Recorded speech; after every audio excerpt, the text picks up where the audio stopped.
మన కోసం మన వార్తలు అందించే ఏటీఎం న్యూస్ కు స్వాగతం.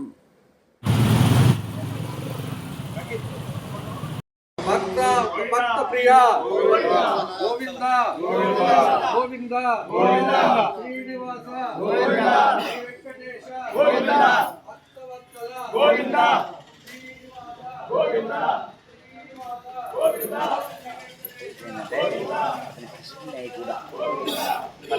తిరుమల లడ్డూలో కల్తీ జరగలేదని సిట్ దర్యాప్తు నివేదికపై ప్రత్యేక పూజలు చేసిన ఆత్మకూరు వైసీపీ నేతలు. ఆత్మకూరు వెంకటేశ్వర స్వామి దేవస్థానంలో వైసీపీ నేతలు ప్రత్యేక పూజలు నిర్వహించారు. తిరుమల పవిత్ర ప్రసాదమైన లడ్డూ తయారీ కోసం ఉపయోగించిన నెయ్యిలో గత వైసీపీ ప్రభుత్వంలో కల్తీ జరిగిందని ఆరోపిస్తూ ప్రభుత్వం ఏర్పాటు చేసిన సిట్ దర్యాప్తు సంస్థ నెయ్యిలో కల్తీ జరగలేదని ఇచ్చిన నివేదికపై నేడు ఆత్మకూరు వైఎస్ఆర్సీపీ పార్టీ నేతలు పట్టణంలోని వెంకటేశ్వర స్వామి దేవస్థానంలో పూజలు నిర్వహించారు. దేవస్థానం చుట్టూ తిరిగి పూజలు నిర్వహించి 101 టెంకాయలు కొట్టారు.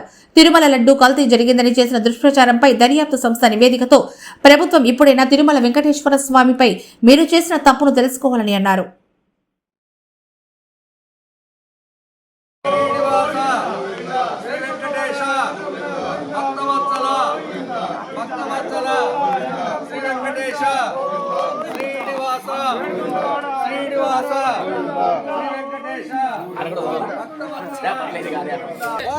లాలే మేకపాటి విక్రమ్ రెడ్డి గారి నాయకత్వం, లాలే మేకపాటి విక్రమ్ రెడ్డి నాయకత్వం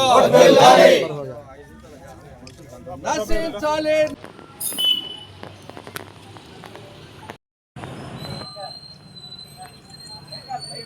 सलीम भाई इधर आओ, इधर आओ. అందరికీ నమస్కారం.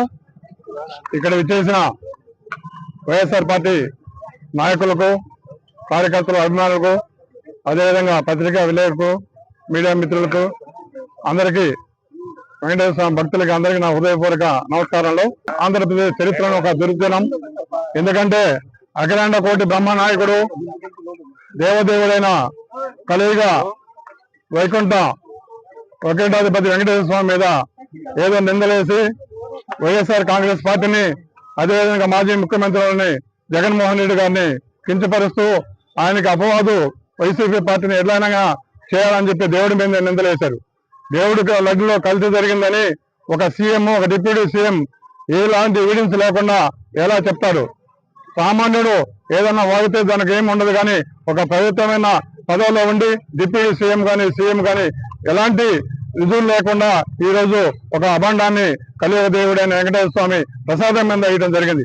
ఇది అందరి భక్తుల యొక్క మనోభావాలను దెబ్బతీసే విధంగా ఒక హిందువులో ప్రపంచవ్యాప్తంగా భక్తులందరూ కూడా ఈ విషయం మీద చాలా కలత చెందారు. ప్రజల్లో ఇలాంటి దుష్ప్రచారాలను కలిగించేదానికి డిప్యూటీ సీఎం గారు చేస్తున్న ప్రచారాన్ని తిప్పుకోవాల్సిన అవసరం ఉంది. అదేవిధంగా ఈ రోజు మనకి దేవుడు ఉన్నాడని, వెంకటేశ్వర స్వామి ఉన్నాడని నిరూపించడం జరిగింది.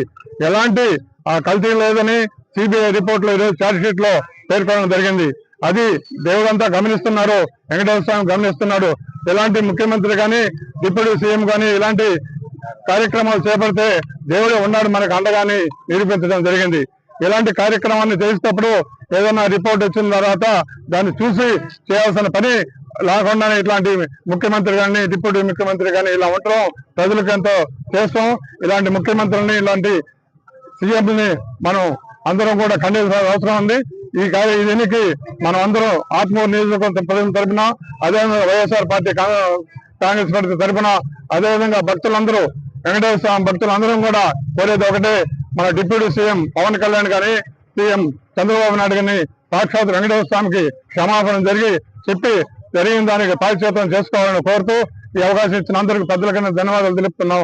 జై జగన్. ఎటువంటి విచారణ లేకుండానే మంత్రిమండలి సమావేశంలో గౌరవ ముఖ్యమంత్రి గారు లడ్డూలో జంతు అవశేషాలు కలిసినాయని చెప్పి ఒక దుష్ప్రచారాన్ని మొదలుపెట్టి దాని మీద ఒక సిట్ ఏర్పాటు చేయడం జరిగినది. దాన్ని ఖండిస్తూ మన గవర్నమెంట్ లో ఉన్నటువంటి టిటిడి చైర్మన్ వైవి సుబ్బారెడ్డి గారు అయితేనేమి, శ్రీ భూమల కరుణాకర్ రెడ్డి గారు అయితేనేమి దీనిని సవాలు చేస్తూ సుప్రీంకోర్టు సిబిఐ విచారణని వాళ్లే కోరుతూ సుప్రీంకోర్టులో దాఖలు చేయడం జరిగినది. ఆ దాఖలు చేసిన ధరిమ కేంద్ర ప్రభుత్వం సిబిఐ ఎంక్వైరీ ఏర్పాటు చేయడం జరిగింది. సిబిఐ ఎంక్వైరీలో ఎటువంటి లడ్డూ ప్రసాదంలో కానీ ఎటువంటి అవశేషాలు కలపలేదని, లడ్డూ ప్రసాదం ఎటువంటి కల్తీ జరగలేదని సిబిఐ ఏర్పాటు చేసిన ఛార్జీ షీట్ లో తేట చేయడం జరిగినది. దీనిని కప్పిపుచ్చుకోవడానికి ఈ రోజున కూడా కూటమి నాయకులు అసత్య అబద్ధ ప్రచారాలు చేస్తూ ఉన్నారు. వీరి నోటిని ఫినాయిల్తో కడగాలా, దేనితో కడగాలా అని చెప్పి ఆత్మకూరు పట్టణ వైఎస్ఆర్ కాంగ్రెస్ పార్టీ ద్వారా కోరుతున్నాను.